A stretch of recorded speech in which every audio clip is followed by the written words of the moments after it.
House Leader. Thank you, Madam Speaker. This has been a difficult few weeks for the House and for the office of the Speaker. A lot has been said. We've had a debate on a privileged motion here in the House, and we've had extensive meetings at Procedure and House Affairs, studying the blatant displays of partisanship that the current Speaker has engaged in, and the fact that all members of this House have... I do have a point of order. The Honourable Minister. For interrupting, I'll be very fast. Madam Speaker, I am tabling the government's responses to questions number 1957 to 1967. Thank you. The Honourable Official Opposition Deputy House Leader resuming debate. Thank you very much, Madam Speaker. I was just about to say that we've discussed this matter at some length, both in a privilege motion here in the House and at extensive meetings at the Procedure and House Affairs Committee. And so I'll just do a very quick recap of how we got here. Of course, the current Speaker comes into the chair after a history of hyper-partisanship, including roles at the executive level of the Liberal Party, Youth Party President, Parliamentary Secretary to the Prime Minister. He was often engaged at partisan filibusters at committee, blocking investigations into corruption at the highest levels of this current government. We all remember that he was one of the first to rise to his feet when a member of the NDP was physically assaulted in this chamber by the Prime Minister, and actually accused that NDP MP of exaggerating her injuries. Something that took all of us by surprise here in this House, and was a very, what I believe, a very shameful display of defense of a Prime Minister who had clearly broken one of the most fundamental rules of decency, which is not to physically assault each other in this chamber. After his election, members of the official opposition were willing to respect the decision of the House and to give him the benefit of the doubt. But a few days ago, we saw a video of the Speaker in his robes, filmed in his office, congratulating a sitting Liberal member of Parliament, provincial Parliament, praising that individual and participating in a Liberal election convention. Now, if that wasn't bad enough, just a few days ago, news came to light that the Speaker attended a Liberal cocktail militant. That, I believe, translates into the English as a volunteer or an activist cocktail. Partisan networking or fundraising event. We have reports from people who were at that event, including the provincial member of Parliament, that indicated that funds were collected for the Liberal campaign war chest, a clear partisan activity. So it is for all those reasons that the official opposition believes that the Speaker cannot continue in this role and must do the right thing and put the integrity and impartiality of the House first and foremost. So, Madam Speaker, that's what we're seeking to do with this motion. We believe that it's best for the House and for the Speaker to resolve this very quickly.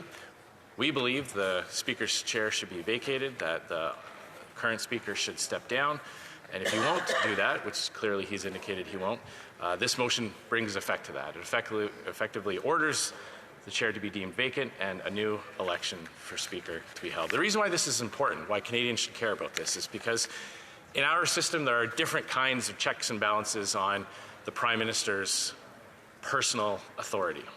And one of those checks is the standing orders of this House, the rules of precedence, and the office of the Speaker, to ensure that even though one particular party may have a majority of the votes, or a political party in coalition with another party have an effective coalition government, that the opposition parties, the other parties, still have a way to scrutinize, to delay, to allow more debate and more transparency and accountability, and to propose alternatives.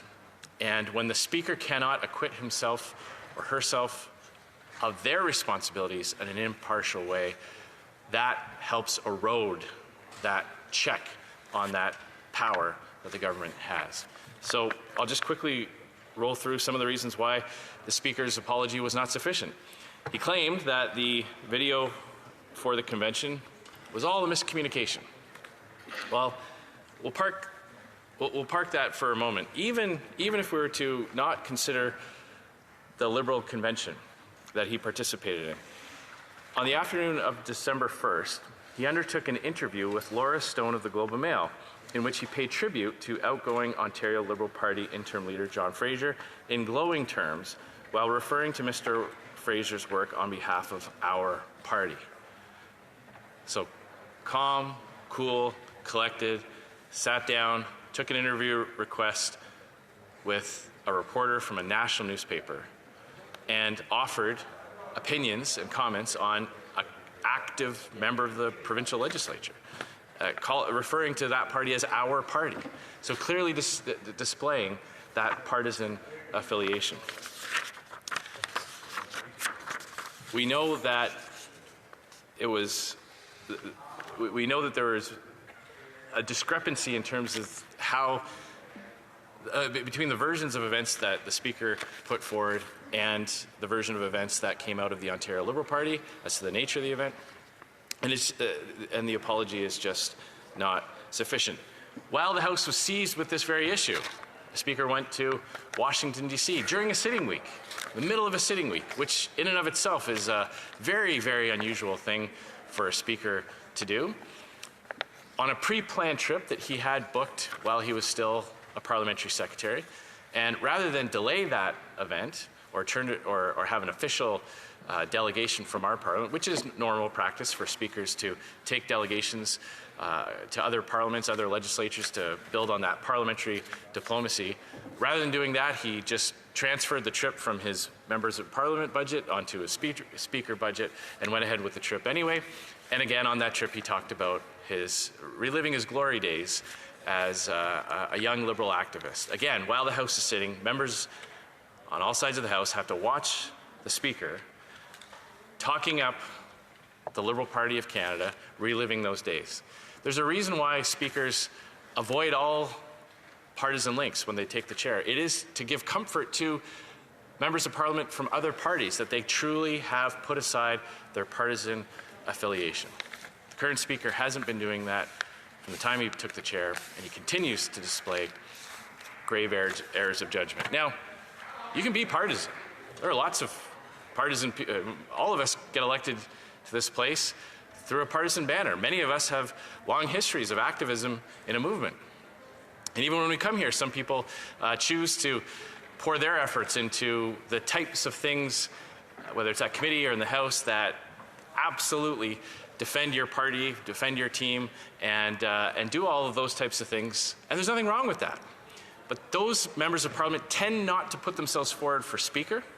And certainly those members of Parliament tend not to be elected Speaker. But here we have a current Speaker with that past who has not respected the impartiality of the chair and has continued to put his partisan affiliation in front of the House on several occasions now. So for those reasons, Madam Speaker, I am moving the motion today. And I would really urge members of Parliament from all parties to reflect on this situation. I understand there'll be many Liberal members of Parliament that just have a knee-jerk reaction to defend their Liberal Speaker. And I know that there's clearly been some kind of deal offered with the NDP, as we have seen so often before. They put aside the interests of the members of their party and activists within their movement who want real change. And they trade that away for things that it's hard to tell what they get back. I look forward to hopefully one day being able to play poker with the House leader from the NDP or even the leader of the NDP, because I have a feeling that'd be a pretty good round for me, because it's unclear to see what they ever get out of all the water they carry for this government, all the defense they play for this government. And while Canadians are hurting and really seeking real change, the NDP have decided to prop up this government in almost every way, almost every day. And this current situation with the Speaker has clearly shown that they're not actually interested, they don't actually believe the things they say about the integrity of the office of the Speaker, the importance of Parliament. That is as phony as everything we hear from the Liberals. But I'm asking them to park that for a moment and just think about the damage that can be done in a short period of time by a speaker that does not respect the impartiality and the important role that he plays in this House. And for the good of the institution, to allow this motion to come to a vote, to vote in favor of it, so that the House can have a new election, a fresh start with a speaker that can make the determination between the roles and responsibility of a member of Parliament once they put on the uniform and sit in that chair, and a hyper-partisan MP who has the right to do what he or she would like to do, to always defend their party and always attack their opponents, but to do that from a position back within the government benches. Thank you, Madam Speaker. Questions and comments? The Honourable Parliamentary Secretary, the Honourable Official Government Deputy House Leader. There we go. It's coming. Thank you, Madam Speaker. I appreciate the member from Regina Capel's intervention today and his insight into this matter and asking us to genuinely consider this and to think. So I'd like to learn a little bit from him. If he has had that opportunity to be both speaker and a non-speaker, and he understands probably better than most the relationship and the dynamic between the two. I know that yesterday he tweeted out an explanation as to why it was okay for him to attend a political campaign fundraising in his own riding, but suggested that it's okay to do it in one's own riding, but not outside of one's own riding. I'm wondering if he can just expand a little bit on that and inform us why it would be okay in your own riding, if you're the speaker, but not another riding outside of your riding. The Honourable Official Opposition House Leader. That's a great question. I appreciate the friendly question from the member from Kingston, because there is a very important difference, and it really does change the nature of it. Speakers have always had to run under party banners until the day comes where parties have a convention or agreement that we will not run candidates against the Speaker. The Speaker has to go into an election and has to have signs and pamphlets and organize volunteer meetings. And there's never been an expectation that a Speaker would cease partisan activities in that nature for their own re-election. Previous speakers have done that for decades. In fact, the previous speaker, the member for Nipissing-Temiskaming, did a government announcement in his riding for a government funding announcement. Nobody objected to that because it was clear that he was communicating to his own constituents, that he was talking about the work that he does as a member of Parliament and informing his constituents as to a government decision in his riding. We were aware of that the Speaker had made that announcement. But that did not offend members of Parliament because it wasn't his own riding. The same is true for partisan fundraising and activity. By the Speaker going to another riding's EDA and raising money for a political party is an offence to the other parties who will one day run candidates in that riding. The Honourable for New Westminster Burnaby. Thank you very much, Madam Speaker. I thank the member for his speech. We agree on some things, we disagree on others. Certainly agreed in referring this to Procedure and House Affairs Committee. Procedure and House Affairs Committee made a decision, brought it back to the House. And now it seems that Conservatives are saying, well, we wanted the Procedure and House Affairs Committee to examine this, but now we're just going to disregard the findings of that committee. I find that unfortunate. I also found his comments unnecessarily partisan, and this is unfortunate in this kind of debate. So the reality is this motion falls to the bottom of the government order paper in an hour. So we have an hour of discussion, and then it's right down to the bottom. Bill, in terms of priority, I don't know, 90, 80 or 90. Certainly we have anti-scab legislation. We have a whole variety of important legislation to consider. So he's aware of that. Given that we're going to have this debate for an hour and then it falls to the bottom of the government order paper, I want to cite to the member his own words, saying that commenting on the character or actions of the Speaker, for example, on an allegation of bias, could be taken by the House as breaches of privilege and punished accordingly. That was the member from Regina Capel as Speaker.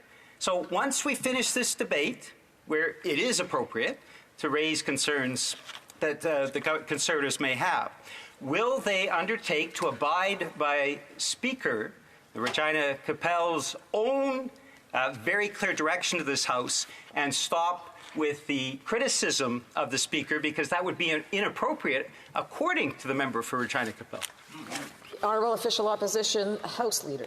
Well, first of all, I'd say that it's not clear. We do not accept that this will just drop to become a government order. That's going to be a determination for the chair, and I'll have more to say on that in a few moments. As to why we're moving this motion after Proc studied the case, it's quite simple, and I'm surprised that the member doesn't understand this aspect of it. The Procedure and House Affairs Committee were to study the circumstances and recommend remedies. The House itself took a finding that the Speaker had undermined the impartiality of the chair. And the difference between Procedure and House Affairs recommending a remedy and everybody in this House having a vote on it is this. Every member of Parliament gets a vote when a Speaker is selected. Only members of the Procedure and House Affairs Committee had a say in that committee report. We believe that now that that study is done, that all members of Parliament should have a vote on whether or not the Speaker should stay in the chair. And that's the reason why we moved this motion. As to what happens next, of course, Conservatives will always follow the rules of decorum and order in this House. Questions and comments? The Honourable for Central Okanagan, Similkameen, Nicola. Madam Speaker, and I certainly appreciate the member for Regina Capel's interventions, because this is an area he knows well, both having served as a House Leader for the Opposition but also Speaker. When I heard of these instances that are unfortunately we've heard on fundraising and appearances at a provincial Liberal convention, Madam Speaker, I phoned someone who used to work for a Speaker at the provincial level. And I asked to see if they had any prior experience in this kind of thing. And essentially said that that the one case that he was reminded of having served for a Speaker is that particular Speaker said, I'd like to attend a event for my party. It's a dinner. I will be going by myself, and essentially asked the opposition to make sure that everyone was comfortable with the Speaker attending what would be a partisan event, even just as an individual MLA. So I'd just like to see if he knows if there's any kind of parallels at the federal level. The Honourable Official Opposition House Leader. Well, I appreciate my colleague's question, and it just goes to show how a Speaker should approach these types of questions, where if there's any doubt, if there's any semblance of a partisan link, they absolutely should think about that and take steps to make sure that it does not look like they are favoring one political party. And the example that he used of a Speaker consulting with other parties to find out what they would, how they might react, is one way to do that, is one way to safeguard the impartiality of the chair. I know my predecessor, Speaker Milliken, would only go to his own Liberal Party Christmas, his own Liberal Christmas party, if he could also go to other Christmas parties as well for the other recognized parties, so that there was no sense that he was favoring his side or engaging in what is often a partisan event. We all get together, we bring in volunteers and activists and fundraisers from around the country to come and celebrate the holidays with us. And so those are the types of things that Speakers would normally do. In my own riding, when I got invitations from my provincial counterparts, it was the easiest thing in the world. I just said no. It's just when my provincial counterparts said, hey, would you come to our dinner or our annual general meeting? I said, you know, I'd love to support you, but I'm the Speaker. I can't be seen publicly like that. I got to say no to a lot of events for 4 years. It's relatively simple. Questions and comments? Questions et commentaires. The Honourable Fleetwood Port Kells. Thank you, Madam Speaker, and I do appreciate the honourable member's comments, because you know, a reputation manager will tell you that there can be a crack in a foundation, and you can fix that crack, but you're always going to look to where the crack was. And I guess the question, especially for members of the opposition, given that the Speaker's background and his affiliations, what will they be looking for? If the Speaker endures and continues on in the role, what signals will you be looking for that either establishes a non-biased, non-partisan view, or the contrary? Needs to address questions and comments through the chair, not directly to the members. The Honourable Official Opposition House Leader. Well, Madam Speaker, we've made our position very clear. with the blatant displays of partisanship that we've seen over the last few weeks, it's just it would just be best for the House if the current Speaker went back to the government benches and went back to the partisan roles that he's clearly had in the past, and that he has clearly clouded his judgment going forward. I don't want to prejudge what will happen with this situation. Many members of Parliament have not expressed an opinion on this. I'm not sure what the outcome of this vote will be when it comes to when it finally comes to a vote. But it is our belief that for the good of the institution, for the good of the Speaker himself, for the good of the office that he holds, that he step down and allow someone else to take the position who can have a better idea of staying away from partisan activities. Resuming debate, the honourable for Kingston and the Islands. Thank you, Madam Speaker. It's an honor to rise today to speak to this motion. I would have thought that this issue would have been put to rest given the fact that we've spent a considerable amount of time on it. Nonetheless, Conservatives have chosen to once again bring it before the House, and I find that to be very unfortunate, and I'll tell you why. For starters, Madam Speaker, Conservatives were never interested in asking the Speaker to resign until they saw it as a political opportunity. And we know that, Madam Speaker, because when the member from Regina Capel first came into this House about 2 weeks ago to rise on a point of privilege regarding the matter, he didn't, in his entire point of privilege, ask for the Speaker to resign. He never did that once. As a matter of fact, it wasn't until the next party member spoke, which was a member from the Bloc, and they called on the Speaker to resign, that suddenly the member from Regina Capel came flying back into the room and asking for the same demand from the Speaker to resign. Order, the Honourable Official Opposition House Leader has a point of order. Madam Speaker, I meant to do this at the end of my remarks, but because the member for the House Leader for the, it's not a unanimous consent motion. It's a substantive argument on a point of order about how the House will treat this. So if the Chair will indulge me, it's not terribly lengthy, but it. Madam Speaker, I'm rising on a point of order concerning the management of the debate on this motion of non-confidence in the Speaker. It is my view that this motion should be treated as a privileged motion, thereby taking priority over the orders of the day. Such motions are rare in the Canadian House of Commons, but we do have some precedents to guide us. On May 28, 1956, Mr. Speaker Beaudoin, in a ruling found at page 645 of the journals, said, with respect to motions of censure against chair occupants, quote, we are talking about a very serious type of motion which is a preferred one, which is of a privileged character, and that is to challenge the conduct of an officer of the House, end quote. The following week, on June 4th, 1956, the Leader of the Opposition, George Drew, moved a censure motion concerning Mr. Speaker Beaudoin. The Prime Minister, Louis Saint Laurent, moved a motion to adjourn the debate, which was carried. The next day, the House simply resumed debate on the censure motion, as is what naturally occurs with an adjourned privileged debate, a debate which continued day to day until the House voted on June 8, 1956. In a subsequent case, on March 18, 1964, the Réellement Créditiste brought a motion of censure against Deputy Speaker Lucien Lamoureux, as he was then, which the House debated that day and simply resumed the next day until the House voted. Again, that is behavior consistent with the management of a privilege motion. Much more recently, on March 15, 2000, Deputy Speaker Peter Milliken, as he then was, said at page 4706 of the debates, in respect of a motion on notice concerning confidence in Mr. Speaker Perron, quote, until we get to motions, however, this is only a notice of motion, and the motion is not before the House. If it is put before the House, it will no doubt be a motion of great importance with a certain priority over other matters we may discuss, end quote. In that 2000 example, a review of the debates for both March 15th and 16th, 2000, and specifically concerning points of order related to government motions to proceed to the orders of the day, will reveal that all the parties appeared to be operating under the presumption that such a no-confidence motion would be treated as if it were a privilege motion. For example, on March 16th, 2000, a Thursday, Government House Leader Don Boudria spoke about his concerns about ensuring the opposition day scheduled for that sitting proceeded. To be clear, he was concerned about the day happening at all, not that it would be an abbreviated day starting after question period, following the usual interruption of routine proceedings at 2 p.m.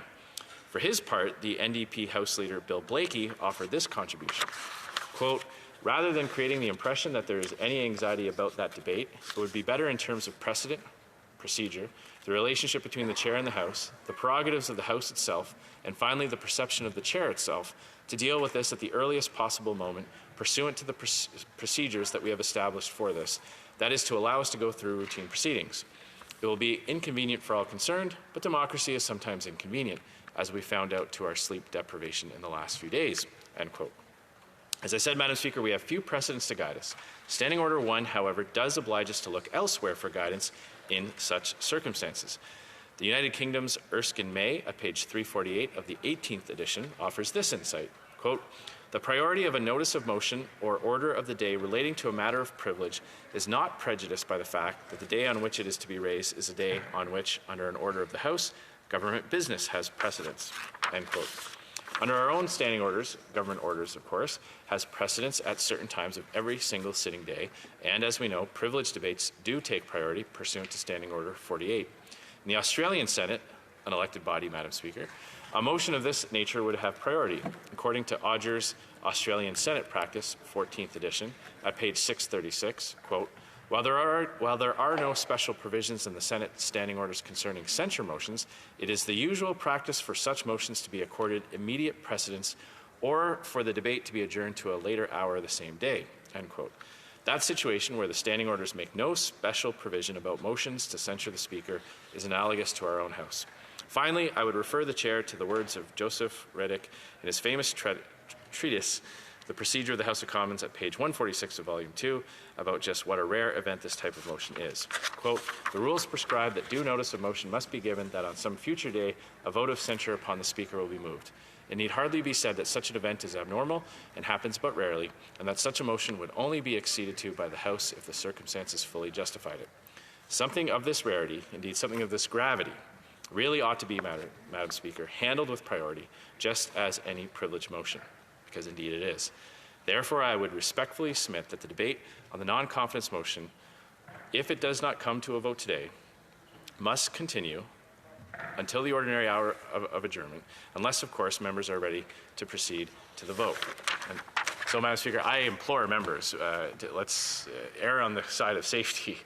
Let's allow this to come to a vote. Let's allow debate to collapse today, have it come to a vote, and then the House can move on with a decision that all members of Parliament have had a say in. Thank you, Madam Speaker. Hear, hear. On the point of order, the Honourable Government Deputy House Leader. Madam Speaker, on the point of order, I think it's important to point out that what the opposition House Leader is trying to do is anticipate the outcome of the order that this House gave to Proc. And unfortunately, we haven't even had the opportunity to review that yet. This motion, in my opinion, should not fall under the same rules as a privilege motion based on that, and we need to let the chair properly rule on that, and I don't think that you have the ability to do that in such short time. So I would encourage you to proceed that we treat this as you would a regular motion.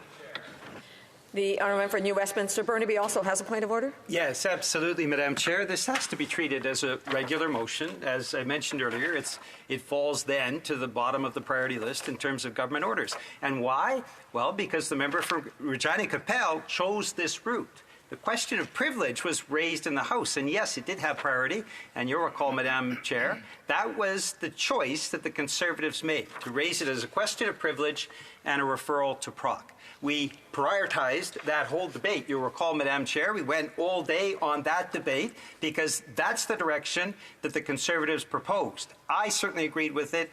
All members ultimately agreed with it. We referred that question of privilege to the Procedure and House Affairs Committee, which was then given priority in terms of resources to report back to the House. And the fact that this House ordered Procedure and House Affairs to report back, Procedure and House Affairs has reported back to the House, and ultimately the House can make a decision based on a concurrence motion around the Proc report, means that because the Conservatives set in stone that route, that this House has to follow that process. And now the member for Regina Capel is saying, no, let's throw all out the window. I'm choosing another route. Procedurally, he knows that he's wrong. Procedurally, he knows that if he believes he made an error in the original question of privilege, that's something that at this point is irrelevant because the House has already pronounced on this and referred it to Proc, and Proc has referred it back within the deadline to the House itself. So the reality is, and the member from Regina Capel is well aware of this, as a result of his actions and what he proposed, we now have the opportunity as a House to consider the concurrence motion around the Procedure and House Affairs report that was mandated by this House.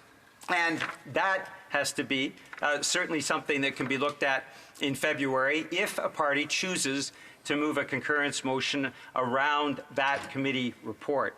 But to then say, well, no, we've got another priority, this is another question of privilege, I'm sorry, but I think it's fair to say that would be indulging the House in that repetition. If the Conservatives don't like the report, that's certainly something that they can comment on when the concurrence debate is triggered from the Procedure and House Affairs Committee. But to say that we're going to set up a completely different approach, I simply feel, and I think you would agree, Madam Speaker, that that would be inappropriate because the House has already voted on the question of privilege brought by the Conservatives, has already directed Procedure and House Affairs, and Procedure and House Affairs has already reported back. So the die is already cast. The honourable, in second, I want to go to the honourable member, l'honorable député de Saint. The honourable member for Saint-Jean. Thank you, Madam Speaker. Very quickly, among the Bloc Québécois, we agree with the arguments made by the leader of the official opposition, the House Leader, the member for Regina Capel. We agree that this motion should be a motion of parliamentary privilege and should be prioritized. Throughout the way, we've been debating the question of parliamentary privilege to send the issue to the Procedure Committee. And while that was happening, new events occurred which came out, events which are enough to justify that we not stick to what we did the first time. So we should maintain the question of privilege because this topic is very important, especially important, and it's a sensitive matter. It's important. The members of this House and the House should have confidence in the person in the chair leading this place, the person who ensures decorum in this House and ensuring the healthy conduct of debate. That person should not be the cause of distraction. And for these reasons, I support the arguments made by the member for Regina Capel to make this a question of parliamentary privilege. The honourable official opposition House Leader. Thank you very much, Madam Speaker, and I certainly agree with the comments of the Bloc Member of Parliament who just had the floor. Absolutely, new information came to light both during the Procedure and House Affairs Committee and even on the day that it was tabled in this House. After all the work was done, after the report was written and tabled in this House, new information came to light. If one were to listen to the arguments of the NDP House Leader, which were devoid of any reference to previous practice, one would have to come to the conclusion that once Procedure and House Affairs was seized with the committee, there could be no other motion moved on the Speaker or regarding the Speaker. The fact of the matter is, this motion is in order. Otherwise, I wouldn't have been able to move it today. This is a motion of censure in the Speaker. Therefore, it rises to the level of being a privileged motion according to the precedents that I just listed. What happened before, what happened at Proc, doesn't affect the admissibility of this motion. It does not make this motion out of order. If it is in order, and it is a motion of censure on the Speaker, which it is, then it rises to the level of a privileged motion. The member from the NDP House Leader might not like that. He might wish that it happened all at once or in a different way, but that does not touch at all upon the admissibility of this motion or the nature of this motion. So for those reasons, Madam Chair, I urge the Speaker, or the Deputy Speaker, who may ultimately be ruling, to treat this as a privileged motion. If members prevent it from coming to a vote today by dragging out the debate, that we can revisit it on the next sitting day. That's what we're asking for, Madam Speaker. I do want to thank all members for contributing to this debate on this motion, and I certainly will take all of this under advisement, and I plan to be back to the House shortly with my deliberation. Resuming debate, the honourable member for the honourable government House, Deputy House Leader. There we go. I'm a little off right now. Thank you, Madam Speaker. So I'll get back to where I was. And where I was going with this, Madam Speaker, is that I could not think of a worse front person for this attack than the member from Regina Capel.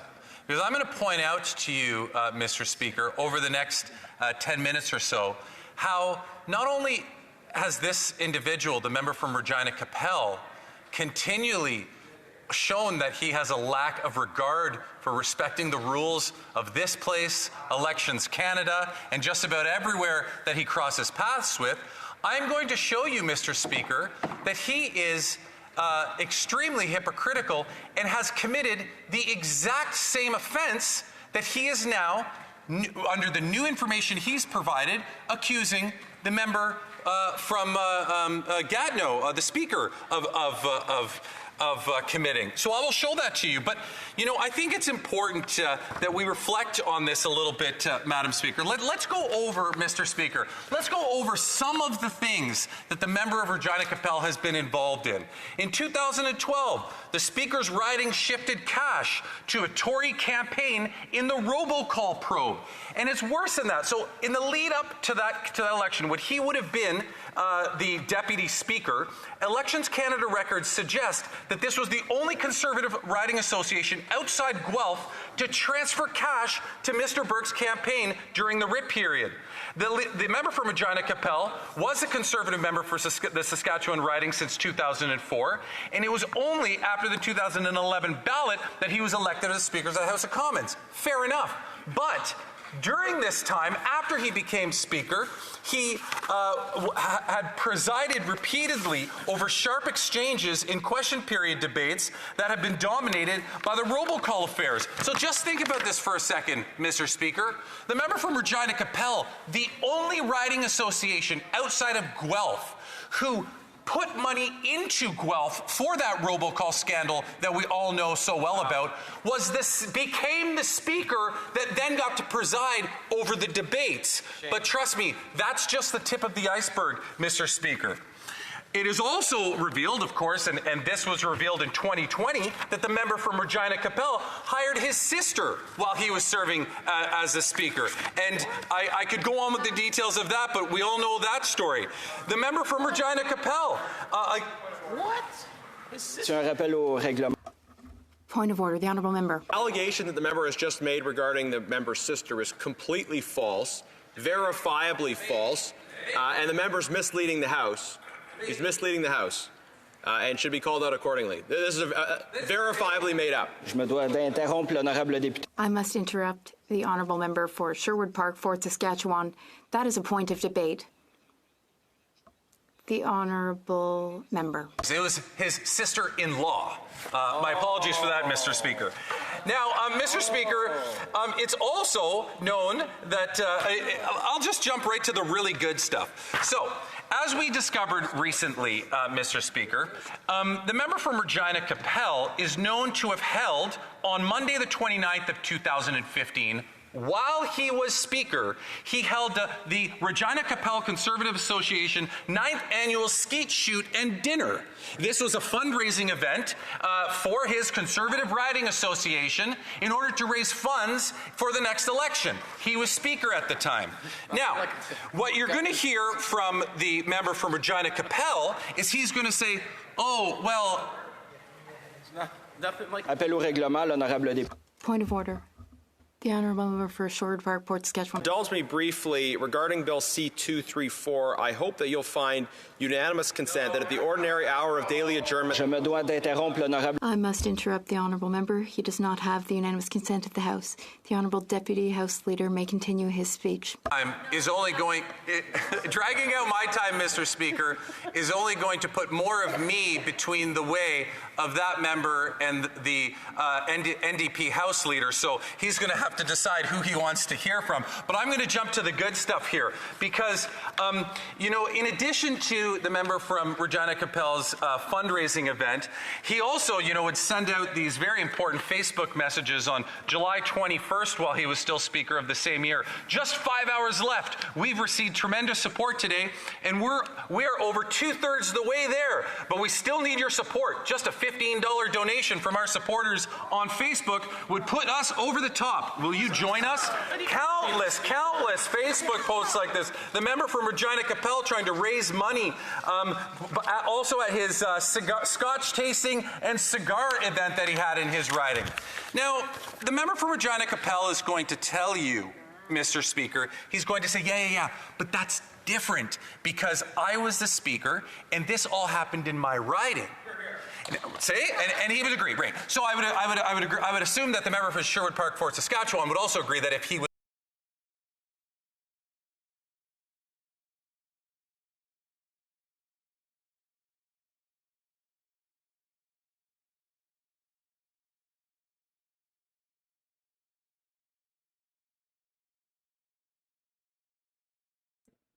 just letting everybody know that the house camera has gone down. Hopefully it pops back up here in a moment. They've been having a lot of troubles lately.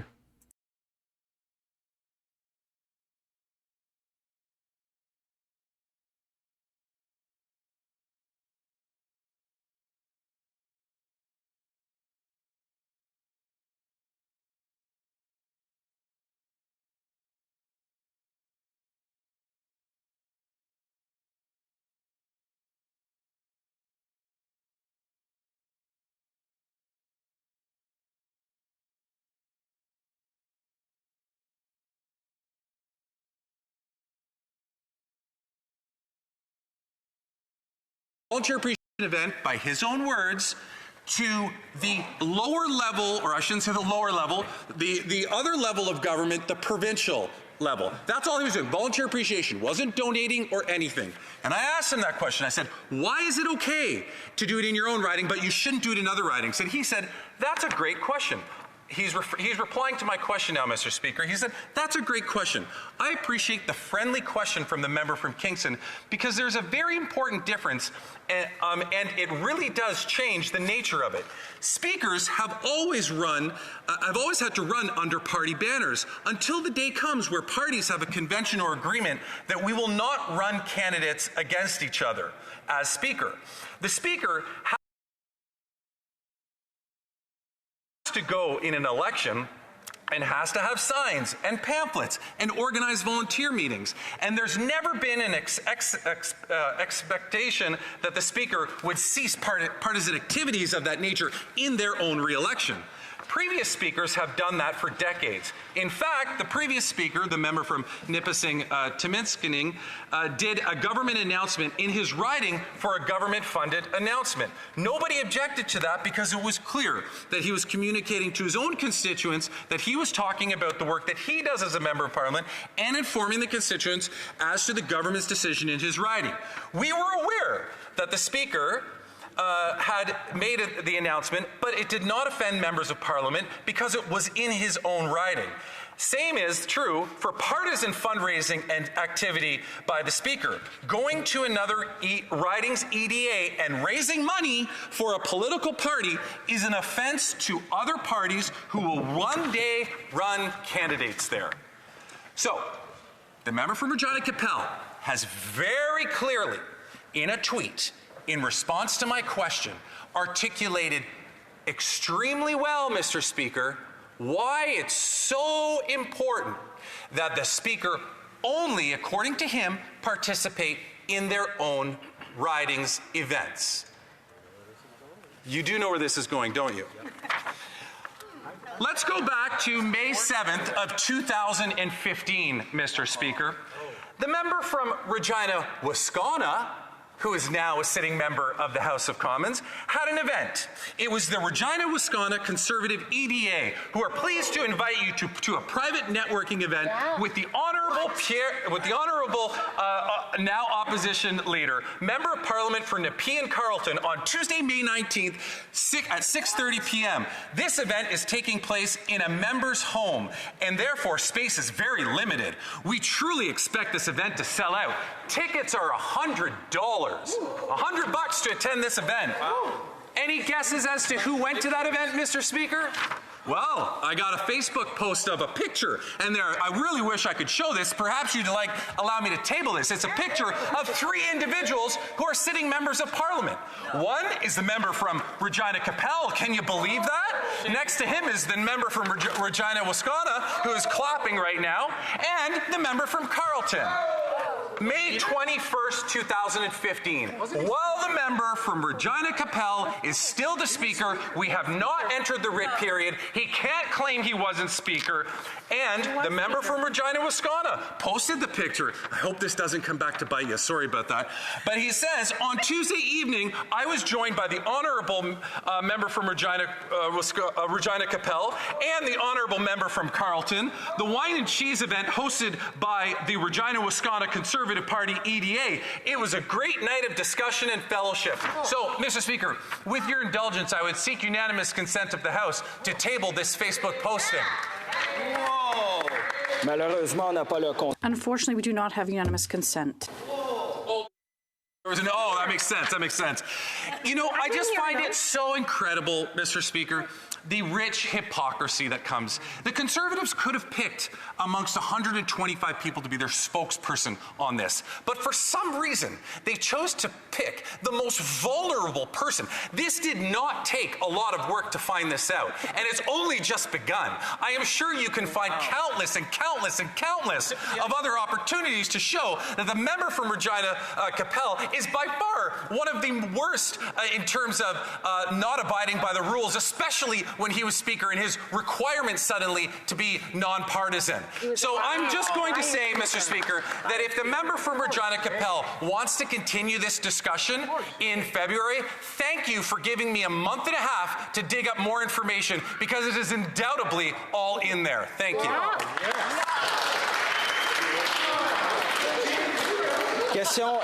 Questions and comments?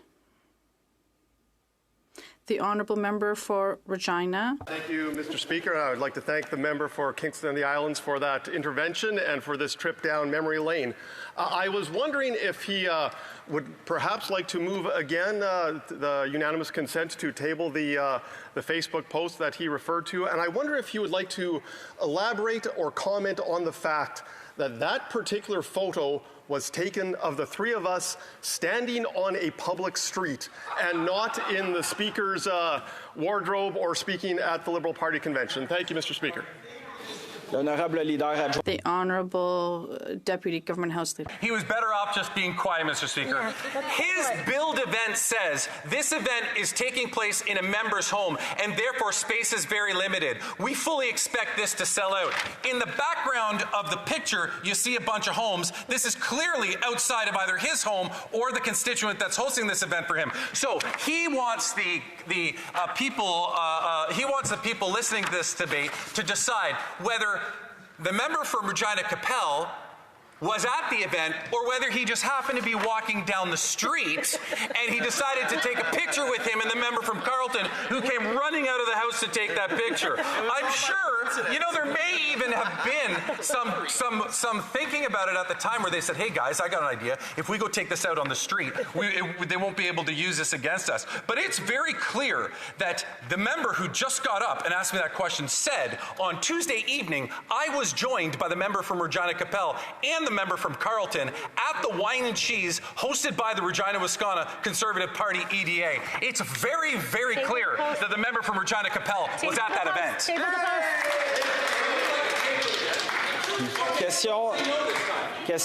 Questions and comments. The Honourable Member for Saint Jean. Thank you, Mr. Speaker. Usually, I appreciate my colleagues' speeches, but this time I have to say I'm particularly disappointed because what I heard in this mud-slinging session, well, you don't really have to dig deep to see what's happening with the member for Regina Capel in terms of what was legitimate or not when he was Speaker, because what we're doing right now is telling us the best way to repair one broken leg is to break the other leg. And I find this rather deplorable, this discussion we're having right now. We're trying to call into question the impartiality of the Speaker, and we're just going lower and lower. There are many attacks that he launched against the member for Regina Capel, does he not think that it undermines the confidence of the House in the Speaker? Because that's what we're really talking about right now, the Honourable Deputy Leader. Evidence of the Speaker, Mr. Speaker, is when members of the House continually get up and continually try to disparage the Speaker. I come from a riding that has the longest serving Speaker in this House of Commons. I am fully aware of that member's interventions in terms of what he would do in our community, how he might go right outside of our community a little bit into another neighboring riding to participate in an event. I am fully aware of it. What I find extremely troubling, Mr. Speaker, is how the Bloc and the Conservatives seem to be on a hell-bent objective of getting rid of this particular Speaker of the House of Commons. I don't know why, but they sent the matter to Proc. Proc dealt with the matter. Proc referred the matter back to the House. Yep. We haven't even had an opportunity to concur the report in yet. Yep. And the leader of the opposition, or the House leader for the opposition, the member from Regina Capel, teamed up with the Bloc Québécois, just doesn't seem to even want to respect the fact that we went through a process, and instead are like, oh no, well there's new information. He went to a volunteer appreciation event at a provincial political association to say hi to a couple people. All I'm doing in pointing out what I've said is that the same individual who brought forward that motion did even worse. He went to the neighboring riding of the Federal Association and paid $100 to go there. Hypocrisy. Questions and comments? I would ask the Honourable Deputy Leader to wait his turn to speak. We are now on to the Honourable Leader of the NDP, Deputy Leader, rather. Thank you very much, Mr. Speaker. That most Canadians would share in seeing the Conservatives pushing this debate today with the Bloc. First off, that we have a process that we agreed upon, all members of this House agreed upon, to refer the matter to Proc. Proc did the examination. Proc has reported back to the House, and obviously the member from Regina Capel doesn't agree with the report, but that's not his purview. And the idea that he would just incessantly move motions and disrupt the House until I don't know when doesn't make any sense at all when we're talking about the institution of the speakership and the importance of doing the work that Proc did with the recommendations that the Speaker has accepted. So I have two questions for my colleague. First off, why we have members of the Bloc and the Conservative Party refusing to heed what was a very clear report from Proc that the Speaker is now following to the letter. He did that with an apology this morning. And secondly, when the traditions in this House have been, and I mentioned this earlier in the ruling by the member from Regina Capel when he was Speaker, that commenting on the character or actions of the Speaker, for example, on an allegation of bias, could be taken by the House as breaches of privilege and punished accordingly. That is how we work in this House. That is the rules that we have set as members of Parliament. I would like to ask my colleague from Kingston, the Island, does he believe that members of the Conservative Party will respect the rulings and tradition of this House and stop, once we finish this debate in 20 minutes, stop openly questioning the Speaker? The Honourable Deputy House Leader. They will, Mr. Speaker, but I think they need to be held accountable based on the ruling that the House Leader for the NDP quoted from that very member earlier on, and so I don't think that they will. But I just want to get back to something else that just happened moments ago, and people watching may have not seen it. The member from Regina, Wascana, stood up on the first question and implied to this House that the member from Regina Capel was never at that event. After my intervention. Point of order, the honourable member. False. I did not apply that in the slightest. What I implied and what I said is that the photo was taken on a public street. That is very different, and that is certainly different than recording a video and posting it for the whole world to see at the Liberal Party convention. Thank you, Mr. Speaker. I have to interrupt the honourable member. That's debate. The Honourable Deputy House Leader. He was saying it because he was trying to give us the impression that he wasn't in the event. Yeah. But what people need to know, Mr. Speaker, is that moments ago he heckled me and said, no, he didn't pay to get in. So he acknowledged that he was there. It is now on the record that the member from Regina, Wascana has acknowledged that the member from Regina Capel was at the event. And that member is probably going to get pulled into the lobby in a second because back there they're trying to figure out how to handle this catastrophe. Questions and comments. The honourable member for Richmond. Thank you, Mr. Speaker. And I just had a question regarding the pattern we're seeing, as the member opposite mentioned. You know, not accepting the results of the procedures of this House seems to be a pattern that the opposition is following. And I just wanted to refer back to what happened with Bill C-234 and the bullying of senators and trying to push something through that had already followed a proper procedure. And here again we see the procedures of our House that have always been used, that have resulted in the will of this place, and the Conservatives once again getting up and trying to override that. So could the member please give me your opinion on why is this happening and how this is relevant? The Honourable Deputy Leader. Respect for the rules of this place, Mr. Speaker. It's obvious.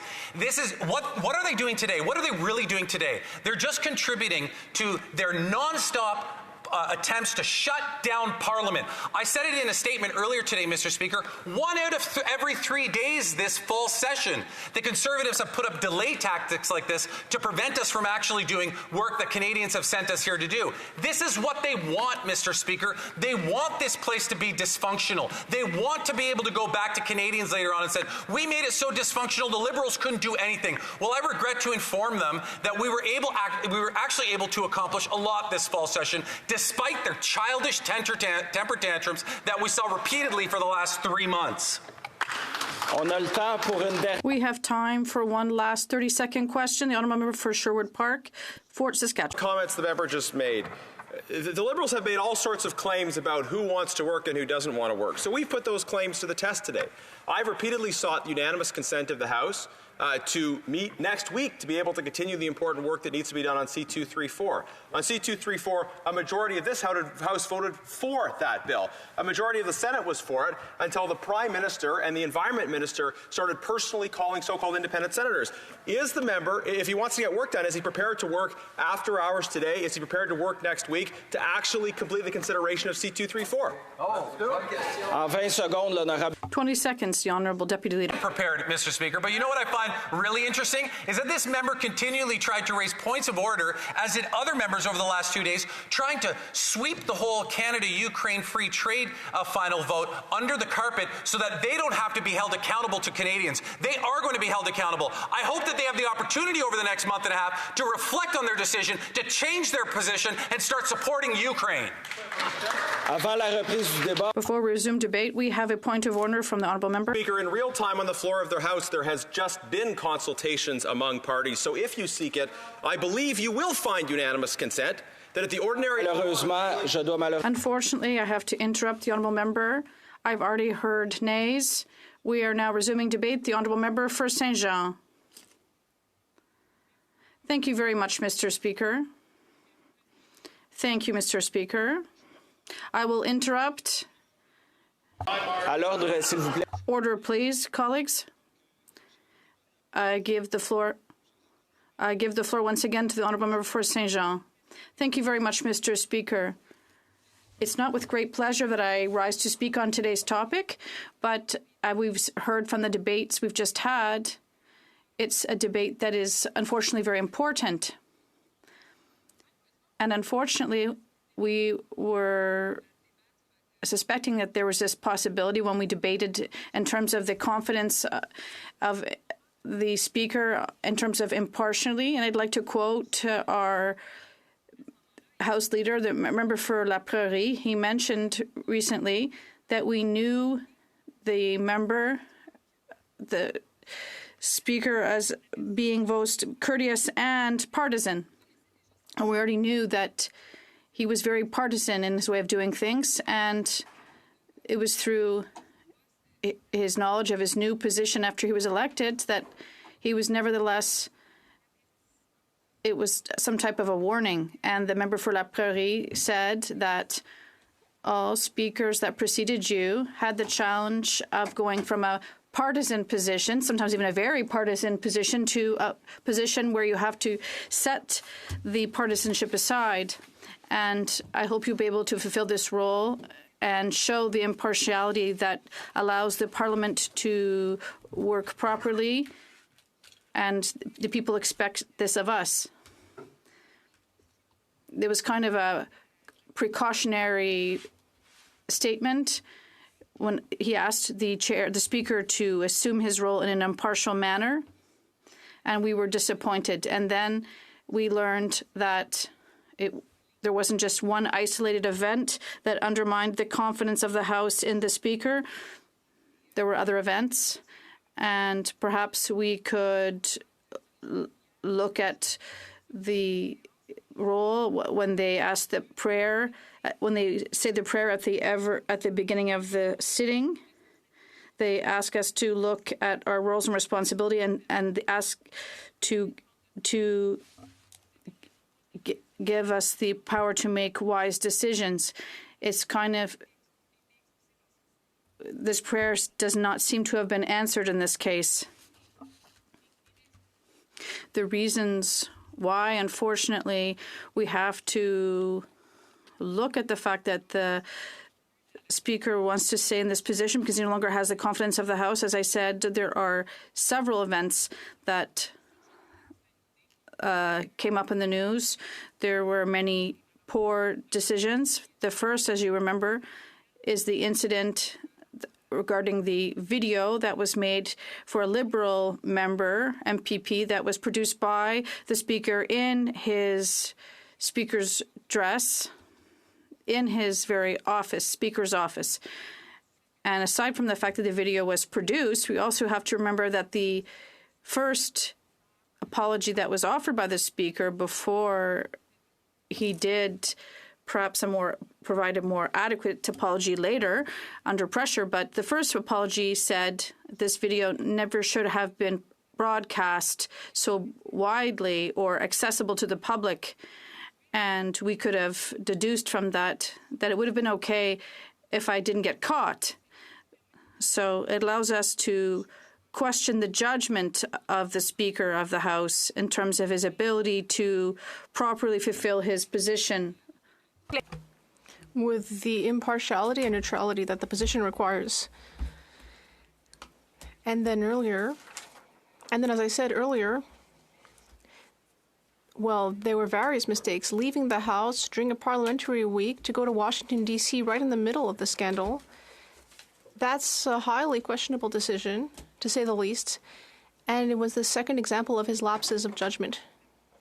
And ever since the committee's report was produced, since we decided to make this a matter of parliamentary privilege, we could mention other things too. We talked about the fact that the Speaker participated in a Liberal event in Pontiac with provincial Liberals, even though we expect that a Speaker be as neutral and rigorous as possible. And we even expect that from members who are chairs. We expect that House resources won't be used for ultra-partisan purposes, for fundraising, etc. And that awareness should have been even more clear in someone who was the Speaker. And as we heard from the clerks at the Proc Committee, they weren't even consulted. That should have been the first stage here.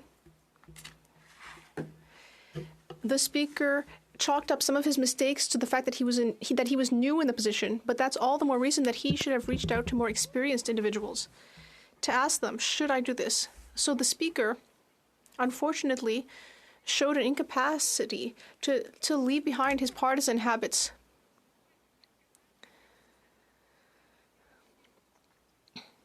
And of course, it can be hard when we become speakers because, of course, we all care deeply about working for our political parties. But when you become speaker, you have to leave it behind, even if it's not natural, in order to do the job properly. And again, that's what we saw here was the problem. The Speaker didn't ask the question of whether he should do that. And as we heard from the House Clerks at committee, they would have recommended that the Speaker not participate in these meetings. And then again in the media, we learned that the Speaker asked a former Liberal member to write an editorial in the media, not just to support his actions in the House, this chair's actions in the House, but also to attack the Conservatives along the way. So he asked that partisan action be taken through someone else. And so we really start asking ourselves, how many more lapses like this will there be? How many more indirect ways of engaging in partisanship? And just the fact that we're asking ourselves the question reminds us that we should be able to trust a Speaker of the House. And we often say that trust is like a mirror. Once it's broken, it can't be fixed. I will just interrupt for a second.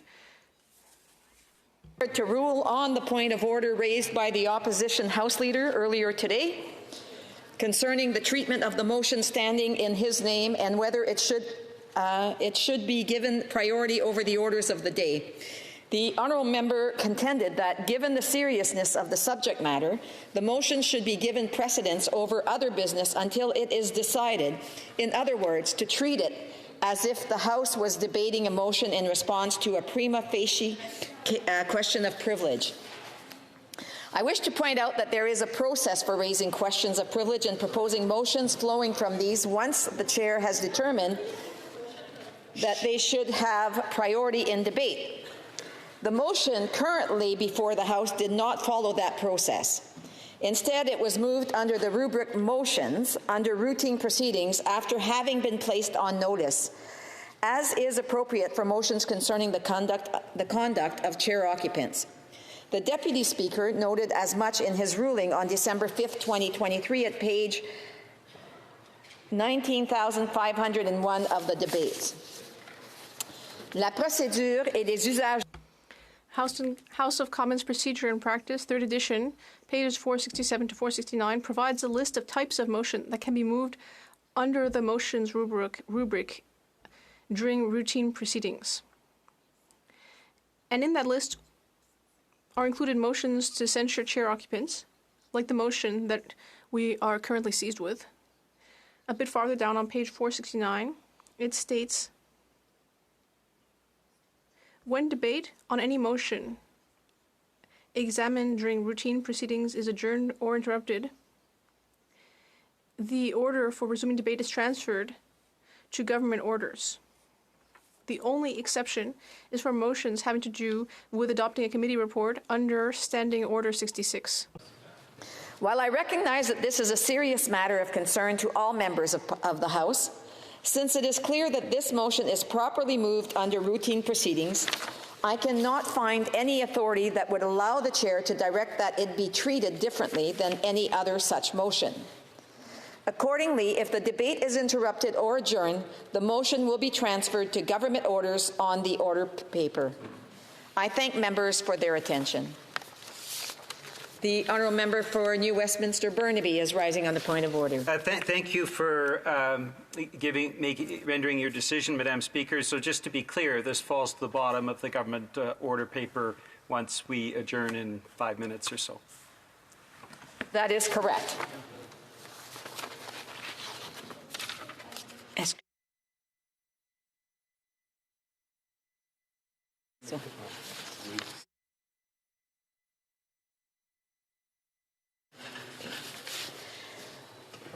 Order. I have the honour to report the House that a communication has been received as follows. December 14th, 2023. Mr. Speaker, I have the honour to inform you that the Right Honourable Richard Wagner, Deputy of Her Excellency, the Governor-General of Canada, will proceed to the Senate chamber on the 15th day of December 2023 at 3:30 p.m. to grant royal assent to certain bills of law. Yours truly, Maya Welborn, Assistant Secretary to the Governor-General. J'ai l'honneur d'informer la Chambre qu'une communication. I have the honor to inform the House that a communication has been received. December 14th, 2023. Mr. Speaker, I have the honor to advise you that the Right Honourable Richard Wagner, speaking for Her Excellency the Governor-General of Canada, will go to the Senate of Canada at 3:30 p.m. on December 15, 2023 to grant royal assent to certain bills. Distinguished wishes. Deputy Secretary to the Governor-General, Maya Welburn. Resuming debate. The Honourable Member for Saint-Jean. Thank you, Madam Speaker. Given your decision, I hope that the government will quickly put this matter to a vote. Or perhaps the Speaker of the House will decide to step down on his own so that House business can proceed without this distraction, which we really didn't need. So, in conclusion, because I see I don't have much time left, in the recommendations that the Speaker himself decided to bring in, for example, creating a guide on best practices for the Speaker, I really ask myself whether that will be useful, because even if this guide had existed, these decisions should never have been made simply based on impartiality and neutrality, basic principles. This is the political equivalent of careful content is hot on a kitchen item that's boiling. It's that simple. And it goes without saying. He should never have made these kinds of decisions without asking the many support staff who could have helped him with this decision. Before making decisions to do things that violate the appearance of neutrality, because it's very important that the Speaker respect the principle of the appearance of neutrality. That's very important for House business to be able to operate. And so unless a different decision is made from the Speaker himself, I, like my colleagues in the Bloc Québécois, will support the Conservative motion. Merci, Madame la Présidente. L'honorable député aura... The Honourable Member will have 10 minutes of questions and comments. Next time this subject is before the House, it being 1:30 p.m., the House... Oh, a point of order.